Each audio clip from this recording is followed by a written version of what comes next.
मैं ये बता रहा हूँ आपको, पहले टिकट मिल लेती है, फिर पूछिए हमसे कि अयाज खान साहब क्या है और क्या कर सकते हैं और क्या किया उन्होंने। ऐसा नहीं है, जहाँ तक मामला है हमारा, किसी पार्टी से हमारा डिमांड है कि हमारे अपने हुकूक हमको दीजिए, हमारा जो पार्टिसिपेशन है उसका ख्याल करते हुए आप हमको एक हमारे स्टेट जो है 5 का डिमांड करते हैं। जैसा अफजाल महमूद ने कहा कि 3 को वो लोग मान लिए हैं, मान रहे हैं, गौर कर रहे हैं उनका, तो उसमें भीतर भी शामिल है, हमारी खुशकिस्मती है, समझा। तो आप लोगों का अगर साथ रहा तो इंशाल्लाह ठीक है। और खुद पार्टी के अपने भी कुछ कैडर्स होते हैं, उनके भी अपने मामले होते हैं। बहरहाल आप लोगों का बहुत बहुत शुक्रिया। ಒಂದು 5-6 ಜನಕ್ಕೆ ಬಡವರು ಓದ್ಬೇಕು ಸರ್, ಅಂತ ದುಡ್ಡಿಲ್ಲ, ಅವ್ರಿಗೆ ಸ್ವಲ್ಪ ಸಪೋರ್ಟ್ ಮಾಡಿ ಅಂದರೆ ಅವ್ರು ಬಂದು ಸಪೋರ್ಟ್ ಮಾಡಿ ಅವ್ರಿಗೆಲ್ಲ ಎಜುಕೇಷನ್ ಕೊಡ್ತಾ ಇದ್ದಾರೆ. ಅದೇ ರೀತಿ ಕರೋನಾದಲ್ಲಿ ಕೂಡ ಸರ್ ಈ ಥರ ಇದೆ, ಈ ಥರ ಏನು ಪ್ಲಾನ್ ಮಾಡೋಣ ಅಂದರೆ ಸುಮಾರು ಜನಕ್ಕೆ ಕಿಟ್ ಕೊಟ್ಟಿದ್ದಾರೆ. ಮತ್ತು ಈ ಬೇಸಿಗೆಯಲ್ಲಿ ಅವರು ಒಂದು ಟ್ಯಾಂಕರೇ ಕೊಟ್ಟಿದ್ದಾರೆ, ನೀನು ಎಲ್ಲಿಗಾದರೂ ಬೇಕಾದರೂ ಹೋಯಪ್ಪ, ಇಲ್ಲಿ ನೀರಿರಲ್ಲ, ಇಂಥ ಬಡವರು ಇರ್ತಾರೆ, ಅಥವಾ ಯಾರೇ ಕಷ್ಟದಲ್ಲಿದ್ದರೂ ಹೇಳು ನನಗೆ, ನಾನು ಬಂದು ಸಪೋರ್ಟ್ ಮಾಡ್ತೀನಿ ಅಂತ. ಇನ್ನೊಂದು ಸರ್ ಹೇಳಿದ್ರು, ಅವರು ಲಾಸ್ಟ್ ಟೈಮ್ JDS ಅಲ್ಲಿ ಎಲೆಕ್ಷನ್ ನಿಂತ್ಕೊಂಡು ಜಮಾನತ್ ಜಪ್ತಾದ್ರಂತ. ಸರ್ ಒಂದು ಮಾತು ಹೇಳ್ತೀನಿ, ರಣಭೂಮಿಯಲ್ಲಿ ಬಂದಾಗ ಸೋಲು ಗೆಲುವು ಇರುತ್ತೆ. ಸೋತ ಮೇಲೆ ಅವ್ರು ಹೊರಗಡೆ ಸೋಲು ಎದಕ್ಕೆ ಹೇಳ್ತಾರೆ ಅಂದರೆ, ಸೋತು ರಣಭೂಮಿ ಬಿಟ್ಟು ಹೋದ್ಮೇಲೆ ಅವ್ರಿಗೆ ಸೋಲು ಅಂತ. ಆದರೆ ಇವರು ರಣಭೂಮಿಯಲ್ಲೇ ಇದ್ದಾರೆ, ಗೆದ್ದಿದ್ದಾರೆ. ಇವ್ರಿಗೆ ಸ್ವಲ್ಪ ಕಾಂಗ್ರೆಸ್ ಪಕ್ಷದವ್ರಿಗೆ ಟಿಕೆಟ್ ಕೊಟ್ಟರೆ ಎಲ್ಲ ಜಾತಿ ಎಲ್ಲ ಧರ್ಮದವ್ರು ಬಂದು ಸಪೋರ್ಟ್ ಮಾಡ್ತೀವಿ ಅಂತ ಹೇಳ್ತೀನಿ ಸರ್. 135 ಸೀಟು ಬರ್ಲಿಕ್ಕೆ ಕಾರಣ ಅದು ಮೈನಾರಿಟಿ ಜನ ಕಾರಣ ಅಂತಕ್ಕಂಥದ್ದು ನಾನು ಈ ಒಂದು ಸಂದರ್ಭದಲ್ಲಿ ಹೇಳಕ್ಕೆ ಇಷ್ಟಪಡ್ತೀನಿ. ಸುಮಾರು 80% ಮೈನಾರಿಟಿ ಜನ ಕಾಂಗ್ರೆಸ್ ಪಕ್ಷದ ಬೆನ್ನೆಲುಬಾಗಿ ನಿಂತಿದ್ದ ಸಲುವಾಗಿ ಇವತ್ತು ಕರ್ನಾಟಕ ರಾಜ್ಯದಲ್ಲಿ 135 ಸೀಟು ಕಾಂಗ್ರೆಸ್ ಪಕ್ಷ ಗೆದ್ದು ಅಧಿಕಾರದಲ್ಲಿದೆ. ಸೊ ನಾವು ಕೇಳಂಥದ್ದು, ನಾವು ಕಷ್ಟಪಟ್ಟು ಮೆಹನತಿ ಮಾಡಿದ್ದೀವಿ, ನಮ್ಗೆ ಕೂಲಿ ಕೊಡ್ರಿ. ಬೀದರ್ ಜಿಲ್ಲೆಯಲ್ಲಿ ನಾವು ವಿಶೇಷವಾಗಿ ಬೀದರ್ ಜಿಲ್ಲೆ ವತಿಯಿಂದ ನಾವು ಕೇಳ್ತೇವೆ, ಮಾನ್ಯ ಅಯಾಜ್ ಖಾನ್ ಅವರಲ್ಲಿ ಒಂದು ಗುಣ ಏನಂತಂದ್ರೆ, ಅವರು ಎಲ್ಲಾ ಜಾತಿ ಜನಗಳ ವತಿಯಿಂದ ಅವರು ಒಳ್ಳೆ ಉತ್ತಮ ಸಂಬಂಧ ಹೊಂದಿದ್ದಾರೆ. ಅವ್ರು ಫಸ್ಟ್ ಆಫ್ ಆಲ್ ಆಗಿ ಆ ಜಾತಿ ಈ ಜಾತಿ ಅಂತ ಅವ್ರು ನೋಡೇಬಾರ್ದು.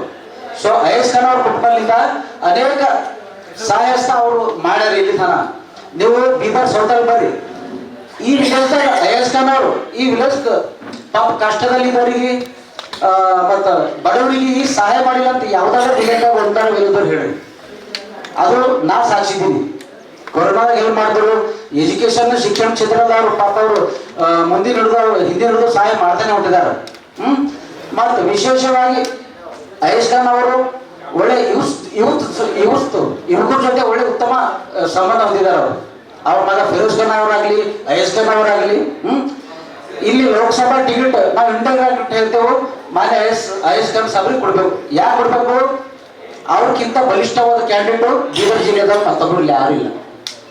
ನಾವೆಲ್ಲ ಟಿಕೆಟ್ ಕೊಡ್ರಿ ಮೈನಾರಿಟಿ 100%, ಅದು ಅಯಾಜ್ ಖಾನ್ ಸಾಬ್ರಿಗೆ ಕೊಡ್ರಿ. ತುಂಬ ಗ್ರೇಟ್ ಸಪೋರ್ಟ್ ಇಂದ ಸೊ ನಾನು ಅವ್ರದೇ ಕ್ಯಾಂಪಸ್ನಲ್ಲಿ ಬ್ಲಡ್ ಡೊನೇಷನ್ ಕ್ಯಾಂಪ್ ಆರ್ಗನೈಸ್ ಮಾಡಿದ್ದೆ. ಇದು ಆಫರ್ ನಾನು ಅವ್ರಿಗೆ ಕೊಟ್ಟಾಗ ಬಾ ಸಂದೀಪ್ ಬಂದು ನೀನು ಧಾರವಾಡ ಮಾಡ್ಕೊ ಅಂತ. ಈ ರೀತಿಯಾಗಿ ನಾನು ಸ್ವಚ್ಛ ಭಾರತ್ ಅಭಿಯಾನ ಕೂಡ ನಾನು ಒಂದು ಹಳ್ಳಿಗೆ ಹೋಗಿ ನಾನು ಸೇವೆ ಮಾಡಿದ್ದೇನೆ. ಸೊ ಸಮಾಜಕ್ಕೆ ಒಂದು ಸಂದೇಶ ಕೊಡುವಂತಕ್ಕಂಥ ವ್ಯಕ್ತಿಯಾಗಿದ್ದಾರೆ ಅವರು. ನಾವು ಮೈನಾರಿಟಿ ಕಡೆಯಿಂದ ಒಂದು ತುಂಬ ಸ್ಟ್ರಾಂಗ್ ವ್ಯಕ್ತಿ ಅವರು. ಸೊ ಅವರು ಆ್ಯಕ್ಟಿವ್ಗಿಂತ ಪ್ರೊಆಕ್ಟಿವ್ ಹಾಗೆ ಅವರು ಕೆಲಸ ಮಾಡುವಂತಕ್ಕಂಥ ವ್ಯಕ್ತಿ. ಅವರಿಗೆ ನಾವು ಹೈಕಮಾಂಡ್ಗೆ ನಾವು ನಮ್ಮ ಒಂದು ತುಂಬ ರಿಕ್ವೆಸ್ಟ್ ಇದೆ, ಒಂದು ಮೈನಾರಿಟಿಗಿಂತ ಒಂದು ಸಂದೇಶ ಇದೆ. ಆ ಮೈನಾರಿಟಿಗೆ ನಾವು ಅಯಾಜ್ ಖಾನ್ ಅವರಿಗೆ ತುಂಬ ಆರಿಸಿ ತರಬೇಕಂತ ಹೇಳಿ, ಇದರಿಂದ ನಮಗೆ ನಮ್ಮ ಮೈನಾರಿಟಿ ಸಮಾಜಕ್ಕೆ ತುಂಬ ಮುಸ್ಲಿಮ್ಸ್ ಆಗಲಿ, ಕ್ರಿಶ್ಚಿಯನ್ಸ್ ಆಗಲಿ, ಮುಸ್ಲಿಮ್ಸ್ ಆಗಲಿ, ಸಿಖ್ ಆಗಲಿ, ಎಲ್ಲ ಮೈನಾರಿಟಿದಲ್ಲಿ ಯಾರ್ಯಾರು ಬರ್ತಾರೆ ಅವ್ರಿಗೆಲ್ಲರಿಗೂ ತುಂಬ ನಮಗೆ ಒಂದು ಹೆಲ್ಪ್ ಆಗುತ್ತಕ್ಕಂಥ ಎಲ್ಲ ರೀತಿಯಿಂದ ಯಾವುದೇ ಡಿಪಾರ್ಟ್ಮೆಂಟ್ ವೈಸ್ ತಗೊಳ್ಳಿ, ಎಲ್ಲ ತಗೊಳ್ಳಿ, ಅವ್ರು ಏನು ಇಲ್ಲ ಅಂದ್ರು ಎಲ್ಲ ಡಿಪಾರ್ಟ್ಮೆಂಟ್ ವತಿಯಿಂದ ಅವ್ರು ತುಂಬಾ ಸೇವೆ ಮಾಡುವಂತಕ್ಕಂಥ ವ್ಯಕ್ತಿ ನಾವು ನೋಡಿದ್ದೇವೆ.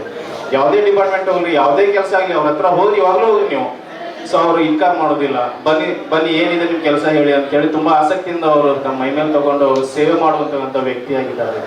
ಅದಕ್ಕೆ ನಾನು ನಮ್ಮ ಹಿರಿಯರ ಪರವಾಗಿ, ನಮ್ಮ ವೇದಿಕೆ ಮೇಲೆ ಕೂತಿರ್ತಕ್ಕಂಥ ಎಲ್ಲರ ಪರವಾಗಿ ನಾನು ಕೂಡ ತುಂಬ ನಮ್ಮ ಸಮಾಜ ವತಿಯಿಂದ ನಾವು ಇದೊಂದು ರಿಕ್ವೆಸ್ಟ್ ಆಗಿದೆ. ಒಂದು ಮೈನಾರಿಟಿ ಕಡೆಯಿಂದ ನಮ್ಮ ಒಂದು ಡಿಮಾಂಡ್ ಕೂಡ ಆಗಿದೆ. ಅವರಿಗೆ ಟಿಕೆಟ್ ಕೊಡ್ಬೇಕಂತ ಹೇಳಿ.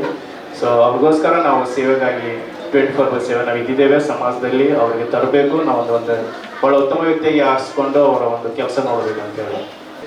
ಅದಕ್ಕೆ ನಮ್ಮ ಬೀದರ್ ಜಿಲ್ಲೆಯಿಂದ ಡಾಕ್ಟರ್ ಮೊಹಮ್ಮದ್ ಅಯಾಜ್ ಖಾನ್ ಸಾಹೇಬ ಅವರಿಗೆ ಟಿಕೆಟ್ ಕೊಟ್ಟು ನಮ್ಮ ದಲಿತ ಮುಖಂಡರಿಗೆ ಅವ್ರದ್ದು ವಿಷಯ ಏನಂತಂದ್ರೆ ಇಡೀ ನಮ್ಮ ಬೀದರ್ ಜಿಲ್ಲೆಗೆ ಅವ್ರ ಕೊಡುಗೆ ತುಂಬಷ್ಟು ಇದೆ, ಬಹಳಷ್ಟಿದೆ. ನಾನು ಖುದ್ದಾಗಿ ನಮ್ಮ ಭೀಮಾರ್ಮಿ ಜಿಲ್ಲೆ ವತಿಯಿಂದ ಭೀಮಾರ್ಮಿ ಸಂಘಟನೆ ವತಿಯಿಂದ ಎಲ್ಲ ಕಡೆ ಕೂತಾಡಿದಾಗ ಸುಮಾರು ಒಂದು 150 ಗ್ರಾಮ ಶಾಖೆಗಳು ನಾನು ಇದೆ ಸ್ವಂತ, ನಾನು ಸುತ್ತಾಡಿ ಮಾಡಿದ್ದು.